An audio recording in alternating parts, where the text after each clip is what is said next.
Me here today. Um, and my goal for today is to tell you a little bit about some of the research that we're doing on this topic, but also to bring to light some real clinical applications for those of you who might be interested in thinking about, how do I translate this into the work that I do with my research participants from a safety perspective, but also for the patients that I see, in my clinic. And so the goals are twofold. If at any point it'd be helpful to pause and talk further about clinical decision making or clinical intervention options in the midst of the research presentation, feel free to let me know, and I'm happy to pause and make this as useful as possible to the audience. So here are a lot of disclaimers, thanking all of the numerous funders for supporting pieces of the research that I'll be presenting today, including a major shout out to the Penn Mental Health AIDS Research Center here at Penn, the Mid-Atlantic CFAR Consortium, the Center for AIDS Research, all of whom have provided very generous support for the research that we're doing, as well as in general, the National Institute of Mental Health, who's providing a tremendous amount of funding to support some of the work that we're doing on suicide prevention among emerging adults who identify as part of the LGBTQ+ community. And I'll share some of that research with us today. So by way of talking first about the statistics, because a few years ago now, in 2017 or 2018, I was at a meeting with some of the leading experts for behavioral health among people with HIV. And when I was talking about my interest in suicide risk for people with HIV, one of the people in the audience very thoughtfully asked, is this something that the community is still really struggling with, that, given all of the wonderful advancements that have happened in terms of biological care and wonderful health outcomes for people with HIV, is it really the case that we need to be terribly concerned about suicide risk right now? And in 2021, there was a major meta-analysis published highlighting how, yes, indeed, we do need to be quite concerned about suicide risk in people with HIV. So when we look at statistics globally in terms of suicide death among people with HIV, the rates are 10.2 per 1,000 people versus 0.11 per 1,000 people in the general global population. That's for suicide death. And I say that multiple times because a lot of times in the research community, when we're looking at suicide outcomes, very often we're talking about suicidal ideation. That is how many of our participants or patients are thinking about suicide. It's less common that we're able to statistically understand suicide death because there's a lot of challenges in sample sizes needed to evaluate differences in a relatively rare outcome like suicide death. But this is just to highlight that this is absolutely the sort of thing that we need to be really concerned about. And yeah, Jules in the chat made a really good point that older people with HIV have high rates of loneliness, which we know in the suicide research community in several theories about what makes someone at higher risk for suicide. Things like social connection or the lack thereof tend to be at the forefront of our theories about suicide risk. Jules also mentioned depression and physical decline as core considerations as well, and you're totally right about that. We know that people with HIV are essentially 100-fold increased risk for suicide death compared to people in the general global population. In terms of suicide attempt rates, those are also markedly elevated among people with HIV, 158.3 per 1,000 people versus 20 in the general population. And we know that people with HIV who are on antiretroviral therapy, for every 1% increase in the population of people who are on antiretroviral therapy is associated with 14 fewer suicide attempts, which is absolutely an encouraging statistic in that when we provide wonderful holistic care to people with HIV, that risk for suicide attempts decreases. That's really encouraging. But I hope these statistics also convey that we have a long way to go in terms of understanding how to save the lives of the patients that we hold dearly. The research on risk factors for suicide is very complicated. It's complicated in the general population. It's also complicated when we're looking at risk factors just among people with HIV. That's because a lot of the research in this area focuses heavily on exploring thoughts about suicide, mostly because that's an easier construct to study. You don't need as much power for looking at changes in thoughts about suicide. But in general, thoughts about suicide are only part of the picture in understanding suicide risk, which is all just to say that this is a really complicated question. How do we know which of our patients is at highest risk for suicide? So, in the recent meta-analyses by Pelton and colleague in 2021, what was found was that they looked at a series of demographic and clinical risk factors for suicide outcomes and found that there weren't any reliable demographic or clinical risk factors. But when you look at the list of clinical factors that were included in that, understandably, the main mental health outcome that was focused on was depression. And I find constantly when I'm talking about the research that I do on suicide risk, people automatically think about depression. And there's good reasons for that. Number one, thinking about how suicide risk is categorized in our psychiatric manual as a symptom of depression.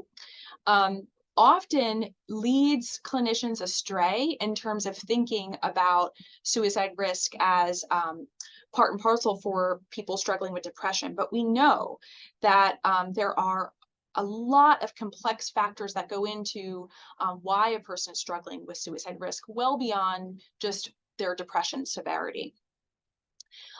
We know that psychiatric symptoms in general in different studies can play an important role in understanding risk for suicide, but some of the research that I'll show you today that I've done in collaboration with Dr. Michael Blank on this call has highlighted that we tend to run into a challenge in our real world implementation of understanding risk factors, that psychiatric symptoms tend to be underdocumented in our traditional sources of data for understanding our patients.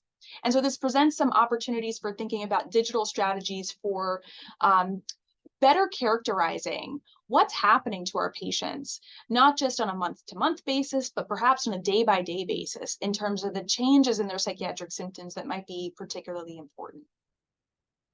Sleep is emerging in some of our research as a very important risk factor.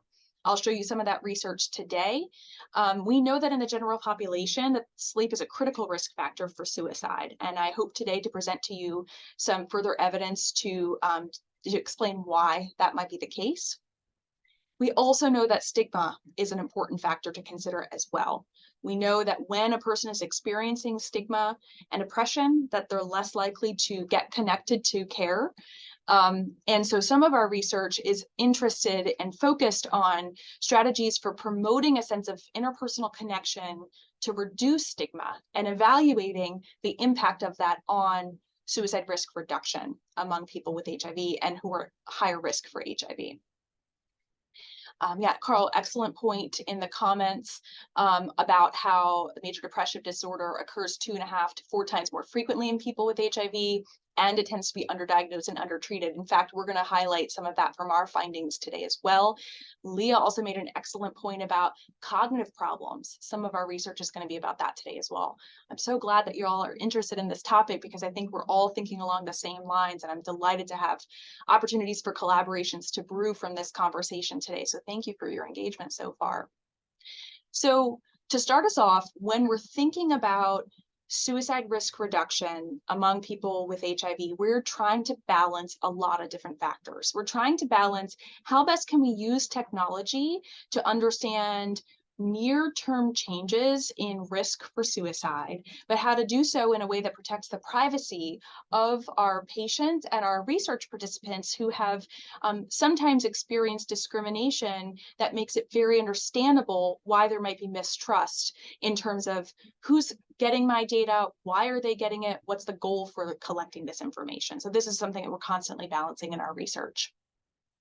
We're interested in understanding how, it's not the case in the general population. It's a fallacy to think about people as either at high risk for suicide or low risk for suicide. That's because a given person's risk can fluctuate dramatically on an hour-to-hour basis. They might be fine leaving your therapy office, leaving your physician's office, and an hour later receive a text message that puts their thoughts of suicide at the front of their mind. And you wouldn't necessarily know that at the point that they're leaving your office because things are fine then. So what do we do about that variability?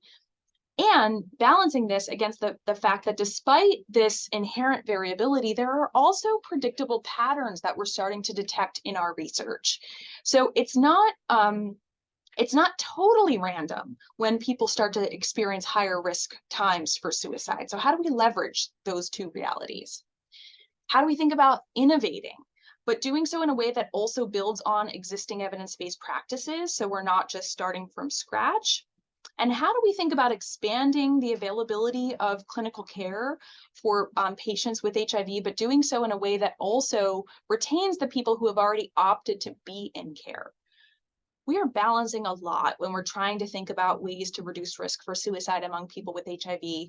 And my goal today is to present pieces of what some of my team is thinking about in terms of intervention opportunities based on this very delicate balance.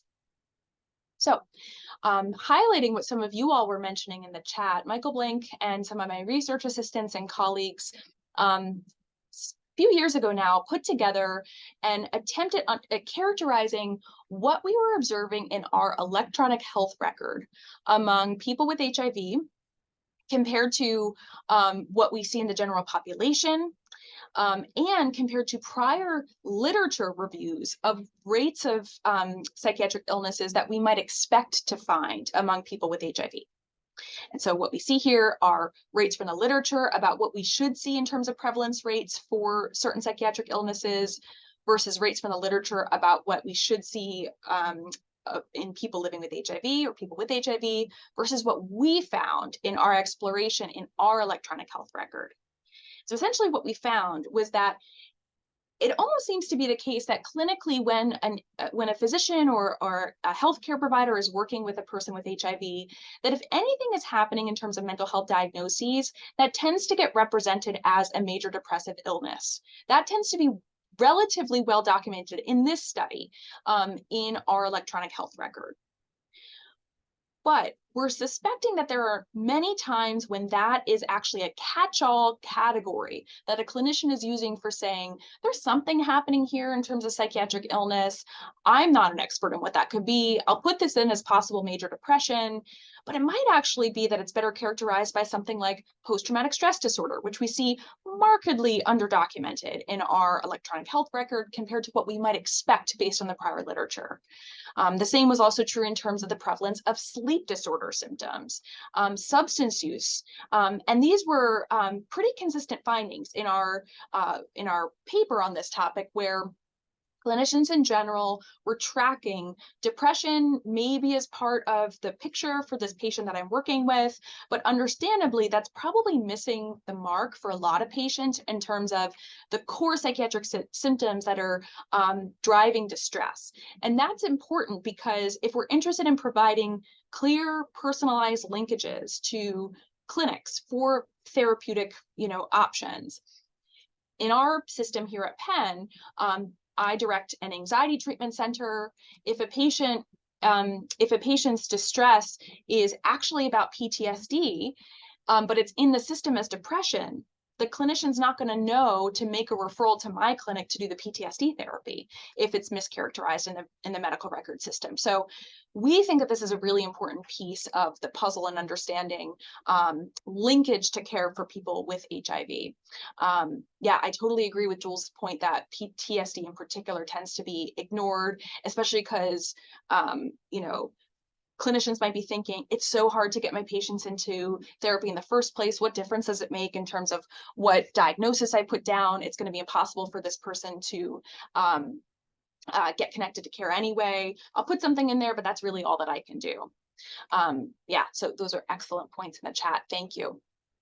We followed up this exploration with a paper where we were looking at characterization of suicidal thoughts and behavior in the EHR and trying to understand predictors of suicidal thoughts and behaviors as we captured in the EHR on the basis of psychiatric symptoms.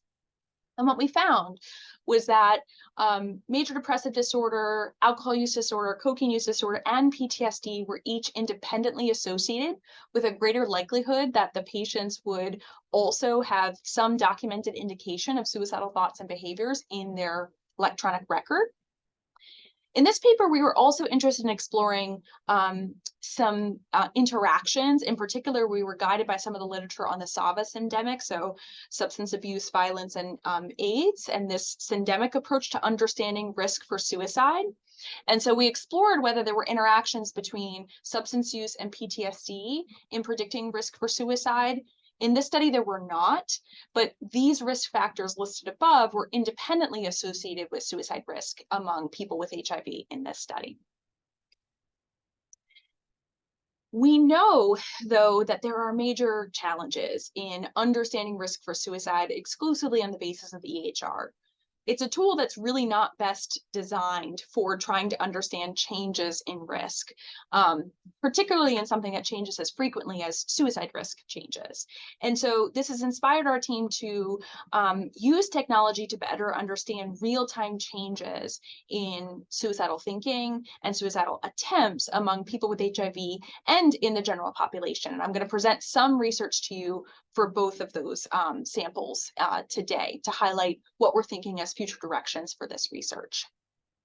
So first, through the Center for AIDS Research and the Mid-Atlantic Scholars Consortium, the MAC Scholars Program, I generously received some funding to do a pilot study to look at an intensive digital phenotyping study to intensively track changes in suicide risk and other psychiatric symptoms using text message ecological momentary assessments and a wearable device with patients with HIV. And this was a pilot study, so we were interested in understanding whether this was feasible and acceptable, but we also wanted to start to understand changes in the trends of suicidal ideation over time. And so we assessed individuals intensively for 28 days. Their only real inclusion criteria was that they had to be HIV positive and to report past month suicidal ideation. And so what was interesting, so we published a study a year ago in the Behavior Therapist where we were looking at just the changes in the timing of when our participants were reporting highest suicide urges. So what do I mean by that? We would ask participants to complete some real-time assessments of their suicide risk. That is, right now, what are your urges for suicide on a 0 to 100-point scale? What are your urges to kill yourself right now on a 0 to 100-point scale? But we also asked them before they went to sleep at night and when they woke up in the morning. We asked them, what was your highest urge for suicide last night? And what was your highest urge for suicide at any point today? So we asked for the magnitude of that. But then we also asked, what time did that happen? And what was really interesting was that across all of these observations, we were finding that the middle of the night, 3 o'clock in the morning in the sample, was the time when participants were reporting that their suicidal ideation had the highest magnitude. It was elevated to such an extent that if you account for the likelihood that someone's even awake at 3 o'clock in the morning, there was a 42 times higher likelihood that 3 o'clock in the morning was endorsed as the greatest time of risk for our participants compared to what we would expect if this were distributed equally across all 24 hours in a day. So the middle of the night was standing out in our sample as a time when people were saying that they were at highest risk. And that's fascinating because when you look in the general population, I've already said sleep is a major risk factor for suicide. How do we know that? Well, Michael Perlis here at the University of Pennsylvania in 2016 published a study looking at timing of suicide death. And in his study, which was the first to look at this, he found that in the middle of the night was the time when people were most likely to actually die by suicide, according to death reports. And it was really between 2 and 3 o'clock in the morning when people were most likely to die by suicide. That was replicated by a researcher who was looking at this in the VA and looking among veterans. Again, midnight to 3 o'clock in the morning was the time when veterans were most likely to die by suicide. So our study, funded by CFAR, was the first to show in the general population and in people living with HIV that the middle of the night was the time when people were reporting that their urges were the highest. And that's really important because this informs potential intervention windows. If we know that people are saying that they're at highest risk in the middle of the night, what are the options that are available to them? This is a direction that we're really hoping to go with our future research. We also asked for feedback from our patients with HIV about what the experience was like for them to be receiving these frequent assessments about suicide risk. And we got some really important qualitative feedback from them, including quotes like, sorry, my Zoom is covering this quote. Let me move this. I personally felt that the assessment methods helped me to uncover a lot. It caused me to stop. It caused me to think. It caused me to focus on, oh, wow, I can't exactly lie to myself. Can't exactly hide this. I need to actually do something about it. So it was forcing me to open up. It was interesting because this was not an intervention study. We were just asking people, how are you doing? How are you doing? How are you doing? And that alone, for some patients, was experienced as helpful.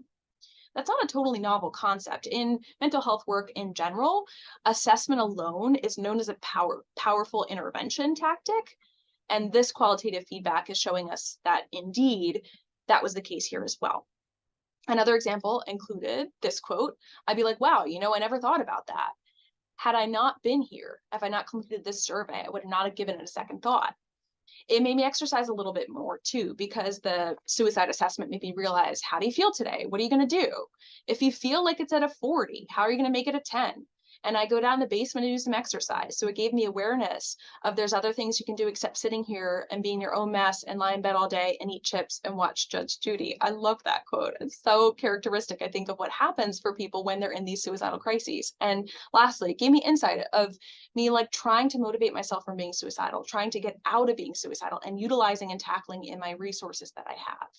So this is awesome feedback. The feedback was not universally positive, but a lot of it was. And these were just some examples of that.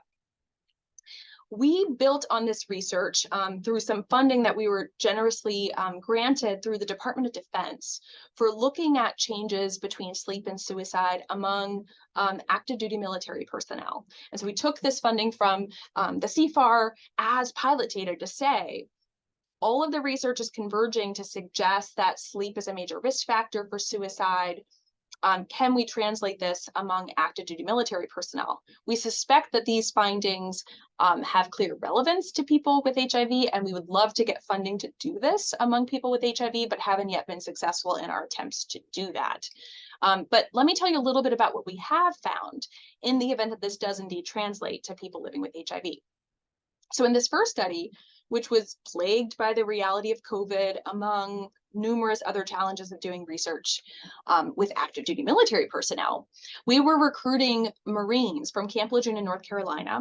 We ended up enrolling about 40% of the sample that we were hoping to enroll in this study, but we're actually still collecting data from the study, even though the grant's over.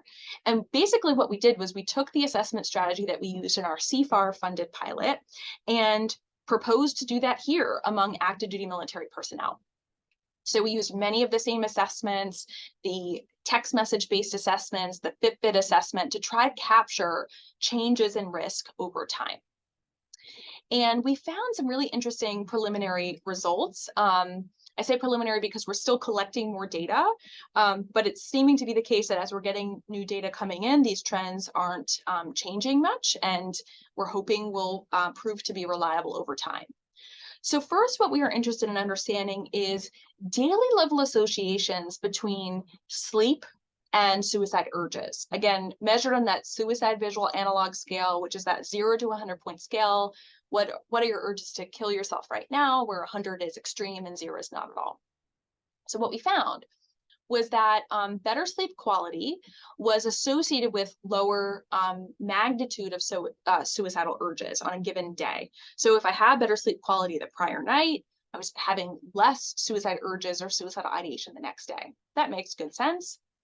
It wasn't associated with the change in suicidal ideation on a given day. A variety of other sleep indicators that we were looking at, though, were not associated with suicide urges. And at first we were scratching our heads trying to think about, what does this mean?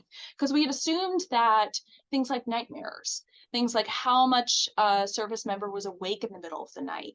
We would expect that these factors would predict next day suicide urges, but they weren't in this sample.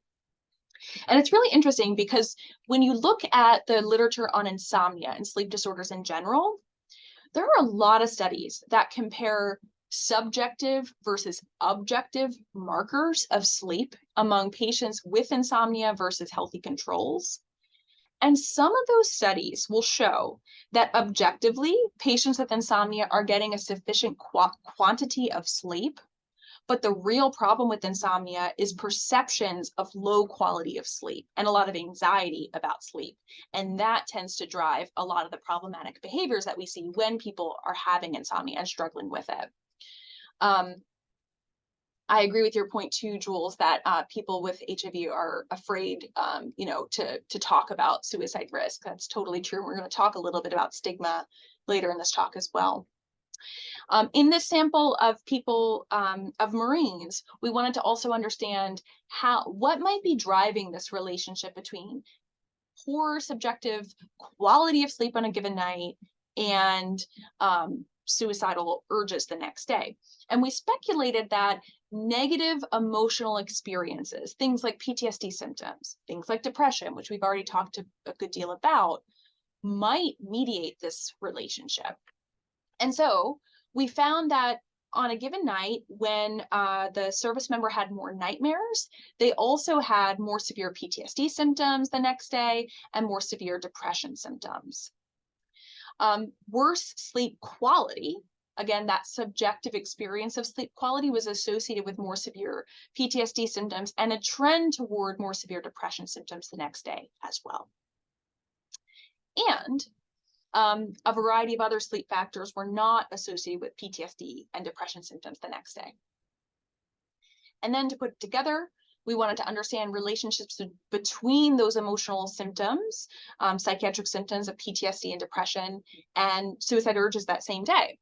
And what we found was that when the Marines were reporting greater severity of PTSD symptoms, they had higher suicide urges the next day, and also greater range in their suicidal urges. So if they're having more PTSD symptoms, their suicidal urges are more variable throughout the day, in addition to overall being higher. And we saw a similar effect for greater severity of depression symptoms as well. That was associated with higher suicide urges and with the range in suicide urges. When we looked at the timing in suicidal urges, we found nearly identical results as what we had found in our sample of people living with HIV.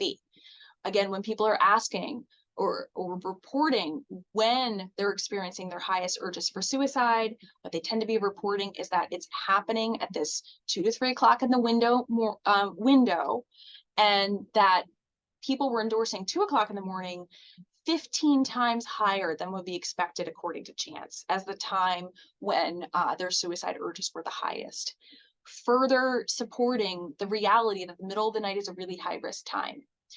To the clinicians in the audience, this is a really scary reality because most of us are not available at 2 o'clock in the morning to provide care to our patients. And so as scary as this is, it also highlights the need for us to think really creatively about intervention development to make digital strategies available to people that are helpful in the middle of the night for getting through those bad episodes when they're feeling like I'm up, I can't get to sleep, I'm lonely, I'm disconnected. What do I do? Okay, so we've been thinking a lot about this association between sleep disorder symptoms and suicide risk.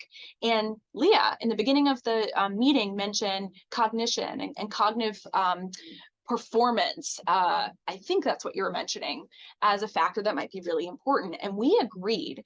In fact, in some of the early studies that Michael Perlis did on this topic, when he was reporting on the middle of the night being a really high risk time, what he was speculating is that it might be really risky to be awake when your executive functioning is supposed to be asleep. It might be a lot harder to rally or cognitive control inhibition muscles in the middle of the night. And maybe that's why it's such a high risk time in terms of suicide death. And so we've been really interested in exploring the relationship between sleep disorder symptoms and suicidal thoughts as it relates to the effect on cognitive control. This is something that we generously received funding to evaluate. This is the last month of this study that this is being evaluated in a VA sample. I think that this has clear implications for people with HIV. We'd be interested in exploring this among people with HIV, haven't yet gotten the funding to do so, but would love to continue trying to do that. And in this study, what we're doing is borrowing on our CFAR protocol. We're taking veterans who are recruited from the Coatesville VA Medical Center, which is about an hour west of Philadelphia. And the goal is to recruit 50 veterans from the PTSD residential unit. So these are veterans who are active in care. They all have a PTSD diagnosis. They are all reporting past month suicidal ideation and insomnia symptoms. And we wanted to understand what's happening in terms of day-to-day fluctuations between sleep, cognitive control, and suicide risk for all these reasons we were just talking about. We, for this study, are using a mattress pad for evaluating sleep. The benefit of this is it allows for you to at least know when the participant is in bed, because the problem with the Fitbit device that we're also using in this study and in our prior research is that it doesn't do a great job of knowing that a person is awake when they're actually like laying on their couch watching Netflix. So the benefit of the rest on mattress pad is we at least know that they're in bed. The clinical hallmark of insomnia, the thing you most commonly see when you're working with insomnia, is a picture of a patient who is spending way too much time in bed. They're doing so in an effort to make up for lost sleep. So what you'll see is your patients will say, I had a horrible night's sleep last night. I'm so tired. I'm going to get in bed at 7 o'clock tonight so that I can really catch up on sleep. 7 o'clock rolls around and 9 o'clock and midnight, and the person's twiddling their thumbs, getting so frustrated, saying, what am I doing wrong? And it turns out that's the exact opposite of what you want to do in terms of suicide, in terms of insomnia, rather. And so we'll talk a little bit about that, but this is one of the reasons why we're really interested in understanding how much time is a person spending in their bed.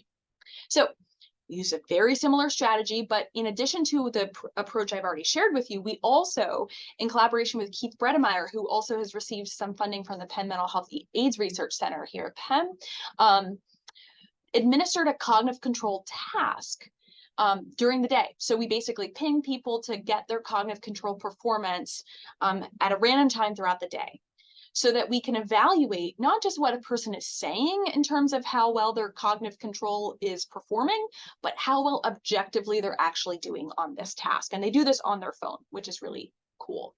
I see in the chat, someone was asking, is there significant international variation in this timing pattern based on the availability of ways to commit suicide?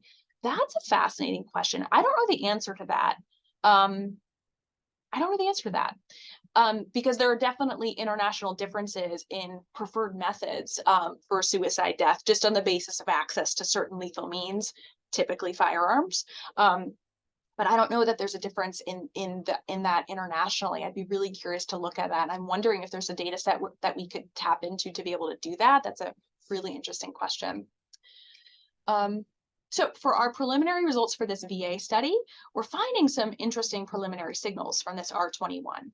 Specifically, when a veteran is spending more time in bed on a given night, they're experiencing slightly worse suicide risk, characterized by that vigil analog scale again the next day. Slightly worse, nothing overwhelmingly encouraging here, but there's a signal. But a pretty strong association on a day-by-day basis between more time in bed and a lot worse cognitive control the next day. And then the money association here is worse cognitive control that day, much worse suicide risk later that day. So we're speculating that Michael Perlis might have been onto something in terms of speculating that cognitive control is really a driving factor here between sleep disorder symptoms and suicide risk.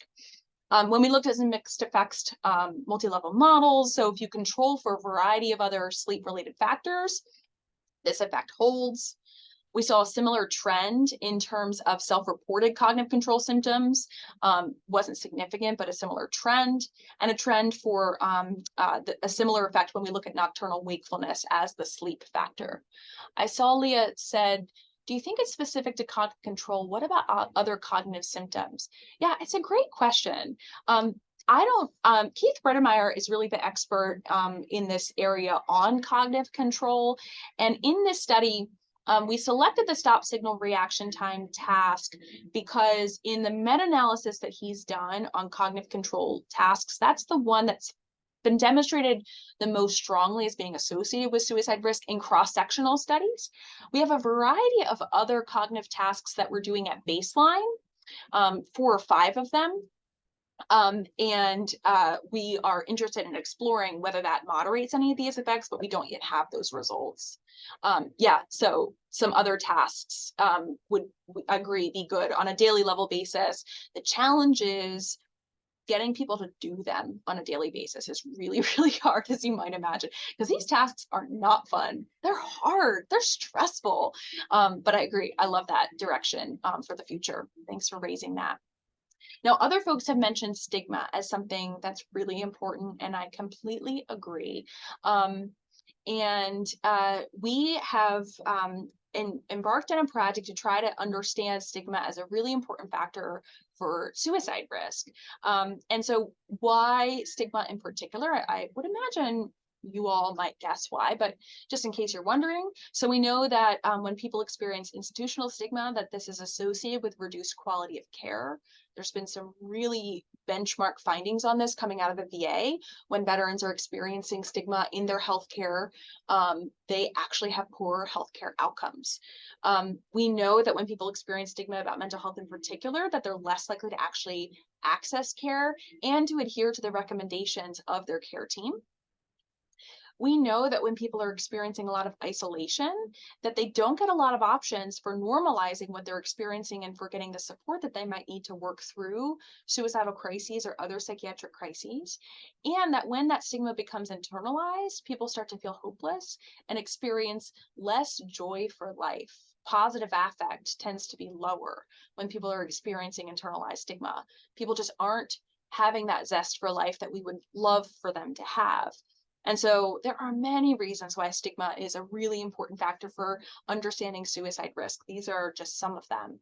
And so our team has been wondering about this relationship between stigma and suicidal thoughts and attempts. And in collaboration with Jose Bauermeister here in the nursing school, who's done a lot of work with the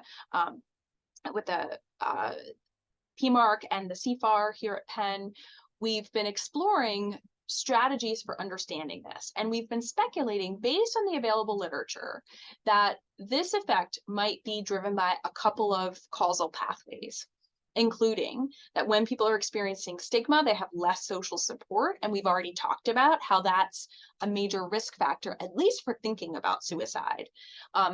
In some suicide theories and in other suicidal theories, social support is a protective factor so that even if someone's already thinking about suicide, they're not going to increase their risk when they have social support rather.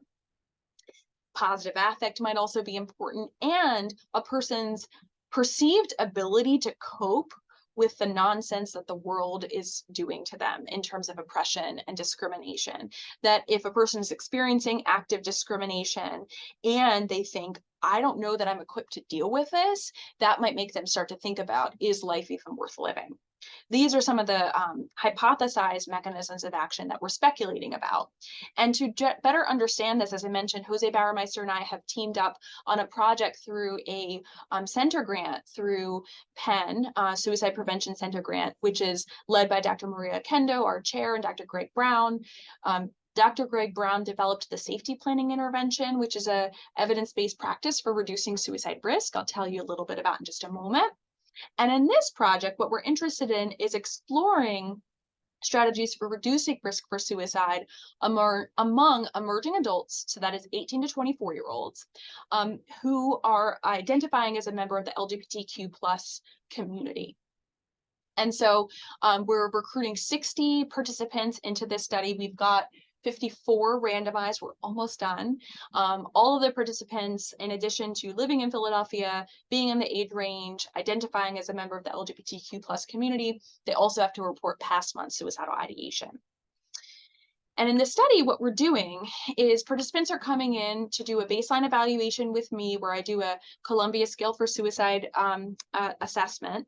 Then with all the participants, all of them get a safety planning intervention. And that intervention looks like, imagine that things go badly in the future. Imagine that you have another suicidal crisis. What might you need to do to help get yourself out of that crisis, so that you give yourself enough time to let the crisis pass for you to decide what to do to solve the problem that caused the crisis in the first place? It's meant to be a task where we're practically brainstorming what the participant feels would actually be helpful to them the next time that they're in crisis. So everybody has that intervention.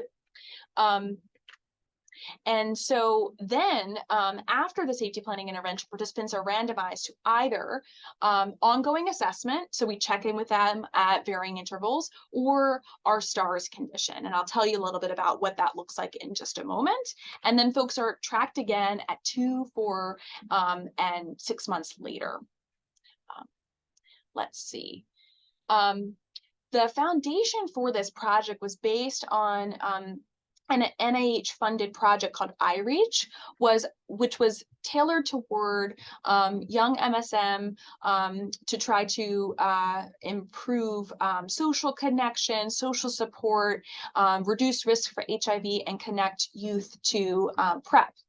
And Jose Barremeister and his colleagues, some of whom might be on this call, completed this iReach program, and it provided a wonderful foundational jumping off point for thinking about additional mental health services that could be available.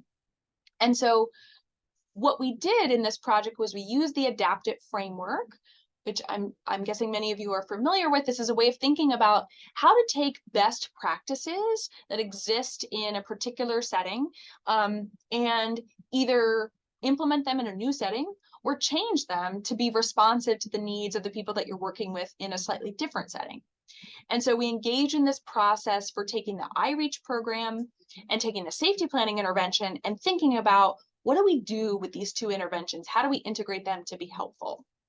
Through this process, we came up with a lot of adaptations to the iReach program.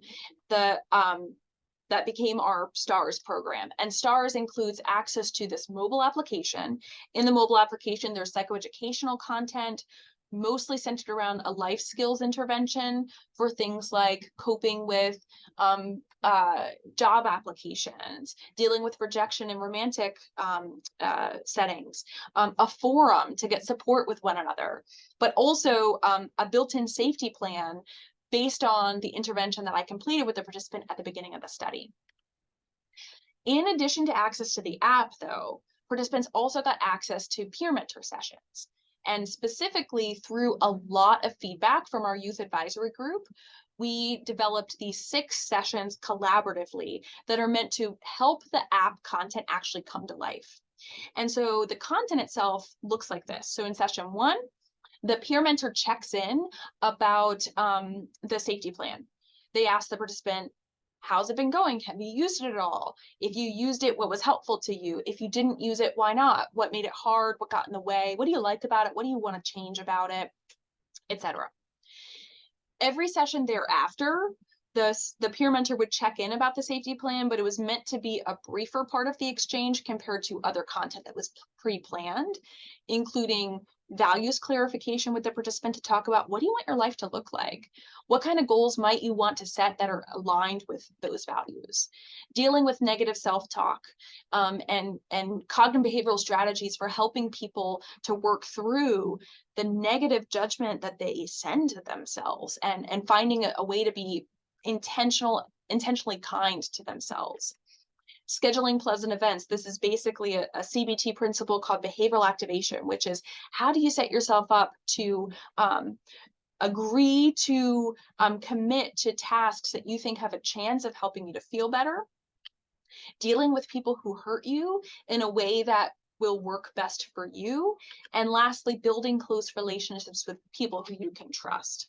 And so the peer mentors meet with the participants through each of these 6 sessions. we have some preliminary para data. This is just from the first 20 participants. And this was data that was actually extracted in May. And we basically wanted to know, regardless of where people were at in their 6 month of involvement in the study, how much have they been using the app so far? And so in blue, we have the total number of logins at any point in the study. And you can see there's wide variability there. We have some people who are using the app a lot. We have some people who are not using it very much, but overall, decent engagement. And then in orange, we have the safety plan view count. That is how many times that they actually click on their safety plan to look at it.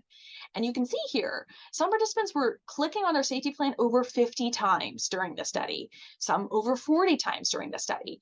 That was really encouraging to us, because what we're really trying to do is say the safety planning intervention we know can be helpful for people, but sometimes people struggle to use it when they need it. And so how do we get people to treat their safety plan like a living, breathing document that they can pull up, edit based on what's helping them, remove stuff that's not helping, and make it so that it's personalized to their needs. In terms of the peer mentor data, we have some demographic characteristics that I've included here. And in terms of retention, so of the 20 people so far, of the 27 people so far who've been assigned to STARS, 77% of them completed all 6 of their peer mentor sessions, which is really high engagement when you look at typical studies of this nature. And some participants are still in the study and with peer mentor sessions that just started. We just had a new one randomized on Monday, another one last Friday. So hopefully those numbers will continue to increase. We also asked the peer mentors themselves. So these are, not the participants, these are the peer mentors. On a given session, how comfortable did you feel providing the content? How much distress did you have during the session? And here you can see the average mean response, where for comfort, 10 is really comfortable. And on average, we're seeing comfort ratings in the 8 range, which is encouraging, between 8 to 9. And distress ratings on the pretty low range, between 2 to 3. This is important because we're talking about sensitive, stressful stuff in these sessions. And these data highlight that the peer mentors in the study are saying, on average, yeah, it's not like this is easy, but I can do this. I feel okay with this. And that's really encouraging pilot data as well. In terms of fidelity, our average, so this is myself or another licensed counselor watching the sessions back and looking at the mean fidelity scores, and the maximum for each session differs a bit based on the content for that session. But on average, the fidelity ratings are within a point or 2 of the maximum possible fidelity, which is also really encouraging. Highlighting that not only are the peer mentors saying, I can do this, I feel okay with this, but also they're doing a really good job when we watch back to see what they're actually doing. And in the participant data, we asked them at the 2-month follow-up point about ratings about the sessions themselves. So to the participant, how confident do you feel talking to a STARS peer mentor to discuss what's going on in your life, where 4 is the maximum possible. The score here is 3.5. And in terms of the flexibility, peer mentor sessions were offered at times that worked. Again, people were saying strongly agree, between agree and strongly agree on average for these ratings, which is more encouraging pilot data. In terms of some implementation outcomes, things like acceptability, feasibility, appropriateness, the scores here are showing this is, sorry, I should clarify, these are the peer mentors rating. How acceptable do you think this is? How feasible is it to do this? How appropriate do you feel this is? And on average, we can see high ratings for each of these metrics, slightly lower for appropriateness, which is interesting. We see this a lot in the implementation world, that people say, I like this, I think people should do this, I'm not sure that I'm the right person to be doing this. That's not quite what they're saying, because the score is still pretty high, but there's a pretty consistent thing, sometimes reflecting some like imposter bias stuff that we see in clinicians and peer mentors alike, which is interesting. Okay. In terms of feedback from the peer mentors themselves, saying things like, I felt very prepared to do everything. We did a lot of role plays. I felt like that was really helpful. But downsides, I think some of the sessions were jam-packed. There was too much content, but it also really depended on the person. Some people didn't have as much to say. Some participants had a lot to say. And then also with some participants, I always had to reach out in between sessions to be like, are you coming? Are you coming? Are you coming? So those were some interesting tidbits that we got from the peer mentors themselves. All right, the last thing I'm going to mention in the last 2 minutes, and then we'll turn it over for questions and discussions, is a project that we've been working on in collaboration with Dave Metzger and his wonderful team through the HPTN project. The idea here is among people who are using injection drugs, there is a built-in process for responding to suicide risk that looks like trying to get participants connected to care to reduce risk for suicide. And so what we wanted to do was to work a little bit with the peer navigators to give them a training in the safety planning intervention, which is really kind of the gold standard best practice for reducing risk for suicide. And so we trained the peer navigators in this Ride Plus mobile clinic to do the safety planning intervention. And our goal for this PMARC funded pilot was to try to recruit 15 participants who reported suicidal ideation, of those to do the safety planning intervention with them, and then to get feedback about how it went. And when we did that, so 23 participants completed the screen. Only one of them reported any suicidal ideation or attempts or any risk factors for suicide on the Columbia screen, which is much lower than we would have expected.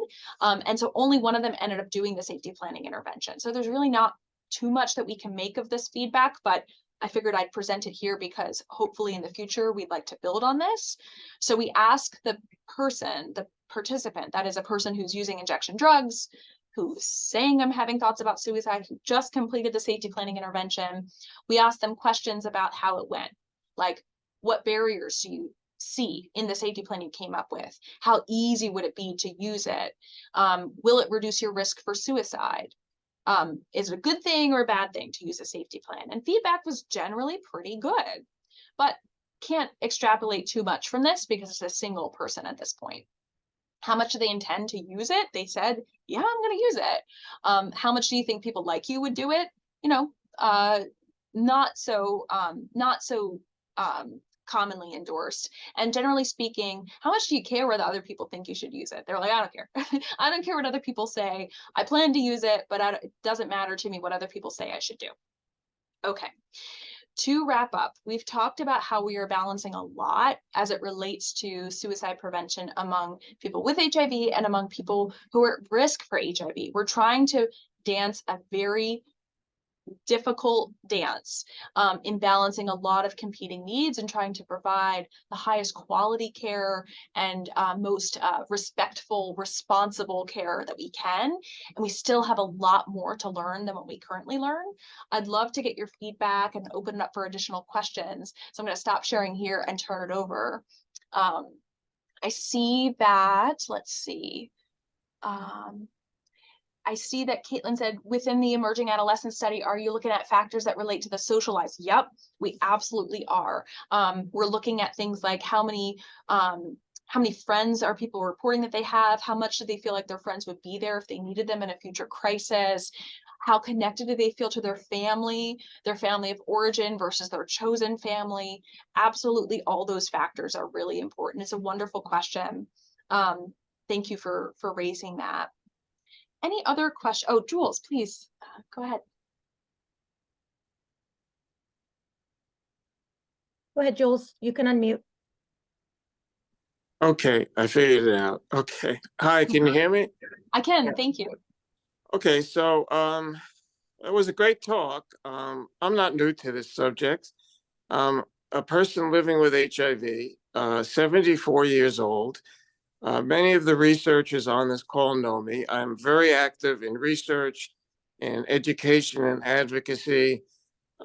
This issue of suicide is something that has been completely ignored.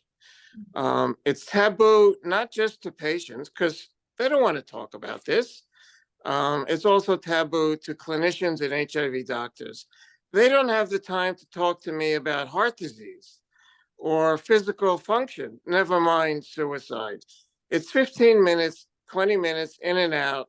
HIV doctors are so constricted with their time today that they really are, there's so many unmet needs for older people with HIV that they can't meet any of them really, except for viral suppression and a little bit more. Maybe I'm exaggerating a little, but there's no room for anything. And then you go to the federal government, the HHS and the NIH and their related agencies are doing nothing to improve care in the clinics. It's the still same 15, 20-minute visits, and they've done nothing, despite that I've worked with all of them and have urged them to change care in the clinic. They refuse to budge. So, I mean, I think everything you said is right on target and some interesting, good ideas, but funding to implement all this is just, is an impossible task. It's such a good point. And I really feel the tension that you're raising constantly. I mean, we've done qualitative interviews with people with HIV and with their care team members about access to mental health care. And consistently, the feedback we get is overwhelmingly all of the struggles that you just raised in terms of time pressure, and the fact that there aren't great therapy options available for a lot of people. And it just makes it such a complicated landscape. And so this is one of the reasons why I think what we're trying to do is to think really creatively about how can we tap untapped resources, given the constraints that are in the medical system being what they are, which are beyond my pay grade. I don't know much about that area, but what I do know is that there's a lot of potential in thinking about task shifting to, for instance, peers, to think about what could we do to meet the needs of people where they're at, based on communities of people with lived experience who get it and where it feels comfortable to talk about these stigmatizing topics. And so I think you're spot on. Thank you. Well, I'd just like to add that, at my clinic in New York City, which is the largest HIV clinic system in New York City, you can't even get a referral for mental health services, number one. Number two, if you try and raise the subject with your doctor, he pretty much dismisses or ignores it. And then number three, I think most people with HIV really don't have very great connections with peers. So I think that there are just so many problems. I think what needs to be done is for the federal government, the NIH and HHS and the Office of National AIDS Policy in the White House to finally realize that this, among other issues facing aging people, needs to get attention. And they're just ignoring these issues. Yeah. I think that it's clear that there's a lot more work that needs to be done. I totally agree. And we've got an uphill battle. And yet I think that with the passion of the people on this call, and I've been so delighted with the engagement on this meeting today, it's clear that a lot of people are interested in this topic, and I'm really hoping that we can continue to push forward with our passion for trying to help the people who need it most. I know that we are at the end of our time, and I want to be respectful of all the time of the people who came here, and to sincerely thank you for taking the time to let me share this with you today. And I hope to collaborate with you all in the future. I will put my email address in the chat in the event that anybody would like to connect in the future. Please let me know. I'd love that. And I hope you'll have a great rest of your week. And Lily, this was absolutely an amazing talk. Thank you. We can't thank you enough for participating in our seminar series and shedding some light in this area. In particular, even bringing in some of the RDoC constructs, which these kind of more transdiagnostic to kind of think about. So thank you. Thank you so much. Have a great week, everybody. Take care. Hey, Lily.